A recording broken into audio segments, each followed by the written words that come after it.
problema é quando você diz assim, eu vou levar a minha membresia só pensar, ou eu vou levar a minha membresia só sentir. Todas as vezes que você radicaliza nessa dicotomia, você foge da integralidade do Evangelho. O Evangelho ele é integral.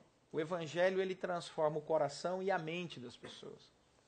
Então, existe o perigo sim. Se você focar apenas em sentimentos, você vai gerar uma membresia fraca que pode se perder em qualquer vento doutrinário. Mas se você focar apenas na reflexão teológica, no pensamento, vamos dizer, na área acadêmica desses relacionamentos, o que vai acontecer é que ao fazer isso, você gera legalistas secos. E o legalista seco, ele é insuportável. Assim como o sentimentalista sem conteúdo. Então o que nós precisamos é buscar um ministério que produza, pela graça de Deus, membros saudáveis, de mente, com uma boa formação, mas também que falem palavras ao coração. Esse é o nosso desafio, dessa integralidade do Evangelho. Jesus era altamente intelectualizado nas suas respostas, mas prático, né, naquilo que tinha a ver com o dia a dia e tocava o coração.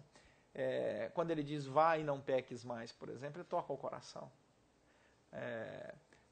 Por mais que nós pudéssemos, não é o momento, mas discutir ali a canonicidade dessa história, mas é só, não vou entrar nesses pormenores, mas só usando esse texto como exemplo, é muito interessante. O mulher, onde estão os que te acusam, que cumpre toda a questão legal, a frase de Jesus tem uma profundidade legal muito interessante dentro do julgamento judaico, e não tem ninguém, então nem eu tampouco te condeno, é uma outra coisa muito legal, e o vai não peques mais é o link perfeito para o coração daquela mulher.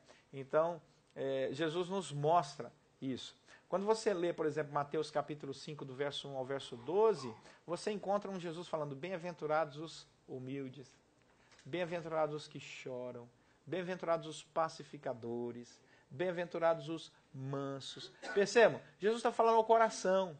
Jesus está falando ao coração, Jesus está dizendo assim, olha, você precisa ser assim, ser manso. O Dr. Martin Lloyd-Jones diz que isso não são características separadas, mas o Dr. Martin Lloyd-Jones diz que isso é, na verdade, um conjunto de coisas interligadas. Você não pode ser manso se você não chora, você não pode chorar se você não é pacificador, você não pode ser pacificador se não é humilde de espírito, você não pode ter fome e sede de justiça se você não é alguém que é puro de coração para ver a Deus. Então, são coisas ligadas. Então, nós precisamos tomar muito cuidado com essa separação e buscar a integralidade do Evangelho. Por isso que o Evangelho é apaixonante, né? Porque ele é integral, ele responde a todas as áreas da vida humana.